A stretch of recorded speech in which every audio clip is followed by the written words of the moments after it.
আজকের রেসিপি গাজরের হালুয়া। আর গাজর খাওয়া কিন্তু খুবই উপকারী, ছোট কিংবা বড়। আর এখন বাজারে খুব সুন্দর গাজর পাওয়া যাচ্ছে। এই সুযোগে কিন্তু আপনারাও বাড়িতে বানিয়ে ফেলুন গাজরের হালুয়া। আমি যেভাবে বানাচ্ছি দেখবেন, খুবই সহজ পদ্ধতিতে আমি গাজরের হালুয়াটা আপনাদের সঙ্গে শেয়ার করেছি। অবশ্যই এইভাবে ফলো করলে দেখবেন খুবই সহজ পদ্ধতিতেই গাজরের হালুয়া দারুণ স্বাদের বানানো হয়ে যাবে। আমি এখানে আমার পরিমাণ মতো গাজর নিয়ে নিয়েছি। গাজরগুলো কাটা ভালো করে ছুলে নিলাম, তারপর ধুয়ে নিয়ে একটি গ্রেটারের সাহায্যে গ্রেট করে নিচ্ছি।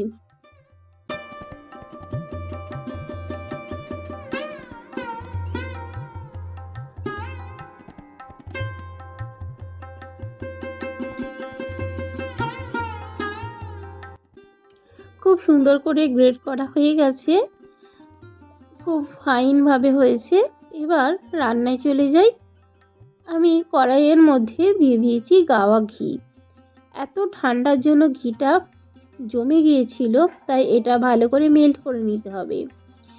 এবার এর মধ্যে দিয়ে দেব কাজু বাদাম। কাজু বাদাম হালকা বাদামি করে ভেজে নেব, খুব বেশি ভাজবো না, খুবই হালকা করে একটু ভেজে নিতে হবে।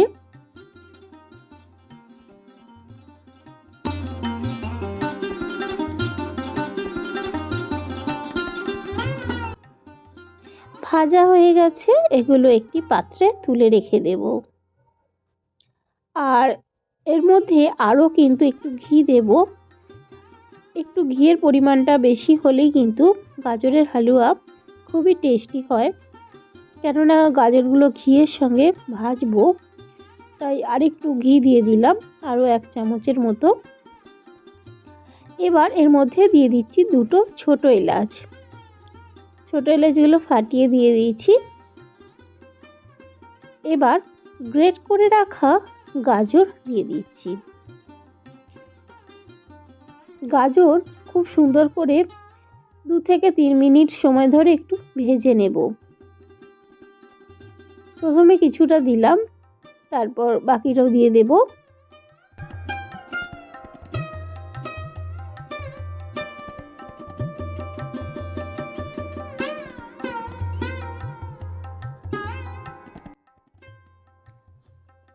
আর খুব বেশি কিন্তু ভাজবো না, দেখুন কালারটা কিন্তু চেঞ্জ হয়ে যাচ্ছে। এই 2 থেকে 3 মিনিটই সময় ধরে এটা ভেজে নেব। যখন ঘিয়ের সঙ্গে ভাজা হবে তখন খুব সুন্দর একটা স্মেল উঠবে। এই পর্যায়ে দিয়ে দিলাম লিকুইড দুধ। দুধটা আমার আগে থেকে জাল করাই ছিল।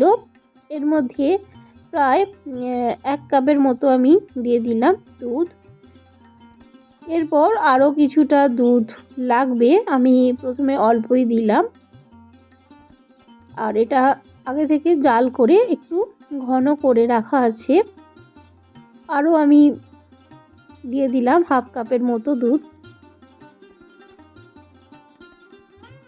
এবার দুধের সঙ্গে খুব সুন্দর করে ফুটিয়ে নিতে হবে। মিশিয়ে নিলাম, দেখুন।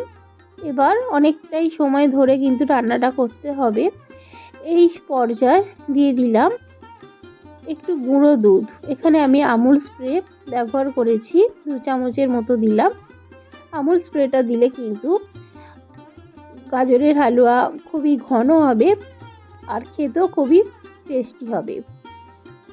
এবার এটা একটু লো করে রেখেছিলাম যতক্ষণ আমি আমুল দুধটা মেশাচ্ছি, কারণ এটা ডেলা হয়ে যাবে, তাই। এবার আস্তে আস্তে হাই করে দিচ্ছি।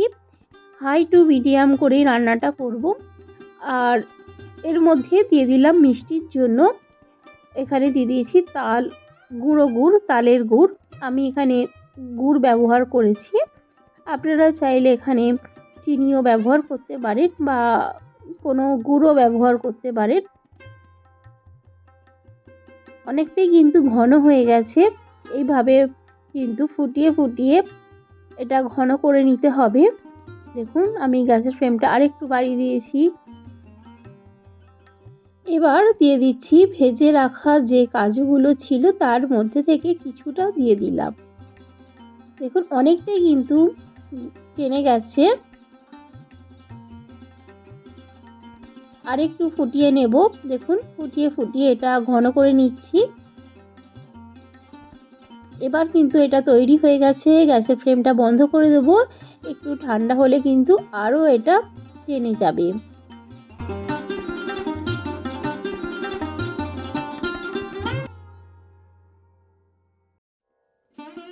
দেখুন বন্ধুরা কতটা সুন্দর হয়েছিল, দেখতেও যেমন সুন্দর হয়েছিল, খেতেও কিন্তু খুবই দুর্দান্ত হয়েছিল। এইভাবে সহজ পদ্ধতিতে গাজরের হালুয়া বাড়িতেই বানিয়ে ফেলুন। এখন বাজারে কিন্তু খুবই ভালো গাজর উঠে গেছে।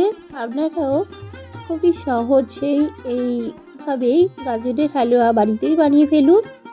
আজকের গাজরের হালুয়া রেসিপি যদি ভালো লেগে থাকে অবশ্যই কিন্তু লাইক করবেন।